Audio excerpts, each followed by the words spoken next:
ಸವಿತಾ ಇವತ್ತೇನೋ ತಯಾರು ಮಾಡ್ಕೊಂಡಿದ್ದೀರಲ್ಲ, ಇದು ಏನು ಮಾಡಲಿಕ್ಕೆ? ಇದು ಸರಳ ವಿಧಾನದಲ್ಲಿ ಒಂದು ಟೊಮೆಟೊ ರಸಮ್ ಮಾಡೋಣ ಅಂಥೇಳಿ ರೆಡಿ ಮಾಡ್ಕೊಂಡಿದ್ದೀನಿ. ತುಂಬ ಬೇರೆ ಬೇರೆ ವಿಧಾನದಲ್ಲೆಲ್ಲ ಮಾಡ್ತಾರೆ, ಒಂದು 7-8 ಥರದಲ್ಲಿ ಮಾಡ್ತಾರೆ ಟೊಮೆಟೊ ಸಾರನ್ನು. ಬಟ್ ನಾನು ಯಾವುದೇ ಒಂದು ರುಬ್ಬದೆ ಏನು ಮಾಡಿದೆ ಹಾಗೆ ಕೈಯಲ್ಲಿ ಬೇಯಿಸ್ಬಿಟ್ಟು ಅದನ್ನು ಟೊಮೆಟೊ ರಸಮ್ ಮಾಡ್ತಾಯಿದ್ದೀನಿ.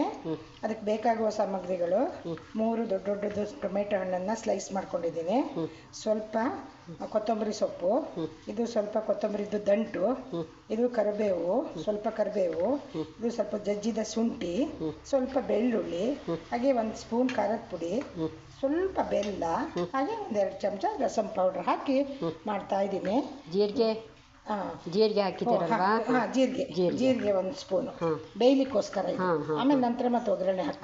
ಆಯ್ತು ನಂಗೆ ತೋರಿಸ್ರಿ ಹೇಗೆ ಮಾಡ್ತೀರಾ ಅಂತ. ರಸಮಿಗೆ ಒಗ್ಗರಣೆ ಹಾಕ್ತಾ ಇದ್ದೀರಾ ಸವಿತಾ? ಅದನ್ನೆಲ್ಲ ಬೆಂದ ಮೇಲೆ ಗಿವುಚಿ ಇಟ್ಕೊಂಡಿದ್ದೀನಿ. ಈಗ ಅದಕ್ಕೊಂದು ಒಗ್ಗರಣೆ ಕೊಡ್ತಾ ಇದ್ದೀನಿ. ಏನೇನು ಹಾಕ್ತಾ ಇದ್ದೀರಾ? ಸಾಸಿವೆ,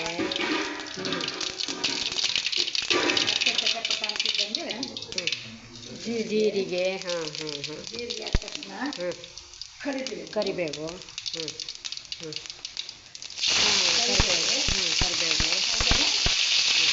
ಒಂದು ಬೆಳ್ಳುಳ್ಳಿ ಜಜ್ಜಿಟ್ಕೊಂಡಿದ್ದೀರಾ? ಬೆಳ್ಳುಳ್ಳಿ ಜಜ್ಜಿಟ್ಕೊಂಡಿರೋದು, ಒಂದು 2 ಹಸಿಮೆಣಸಿನಕಾಯಿ ರುಚಿಗೆ, ಹಾಗೆ ಸ್ವಲ್ಪ ತಲಿಗೆ ಕಾಳು ಮೆಣಸಿನ ಪುಡಿ, ನಂತರ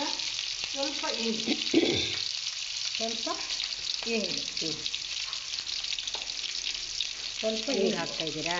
ಹಾಕ್ಬಿಟ್ಟು ನಂತರ ಒಂಚೂರು ಅರಿಶಿನ ಪುಡಿ, ಸ್ವಲ್ಪ ಅರಿಶಿನ, ಚಿಟಿಕೆ ಅರಿಶಿನ ಪುಡಿ ಹಾಕ್ಬಿಟ್ಟು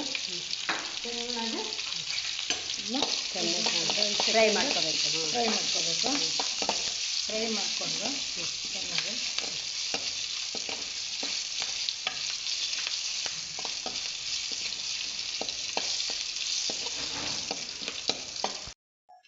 ಟೊಮೆಟೊ ಇಟ್ಕೊಂಡಿರೋದು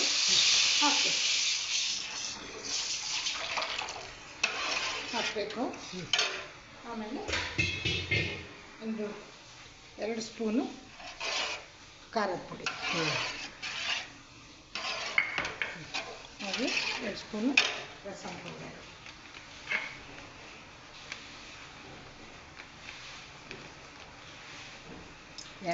ರಸಮ್ ಪೌಡ್ರಾ, ಸ್ವಲ್ಪ 1 ಚಮಚ ಕೊಬ್ಬರಿ ತುರಿ, ಆಮೇಲೆ ಕರಿಬೇವು, ಕೊತ್ತಂಬರಿ ಸೊಪ್ಪು ಹಾಕ್ಬಿಟ್ಟು ಸ್ವಲ್ಪ ಉಪ್ಪು, ರುಚಿಗೆ ತಕ್ಕಷ್ಟು ಉಪ್ಪು. ಮೊದಲೇ ಸ್ವಲ್ಪ ಬೇಯುವಾಗ ಸ್ವಲ್ಪ ಹಾಕಿದ್ದೀನಿ, ಟೊಮೆಟೊ ಎಲ್ಲ ಬೇಯುವಾಗ ಸ್ವಲ್ಪ, ಆಮೇಲೆ ನೋಡಿ ಹಾಕ್ಕೊಂಡ್ರೆ ಆಯ್ತು.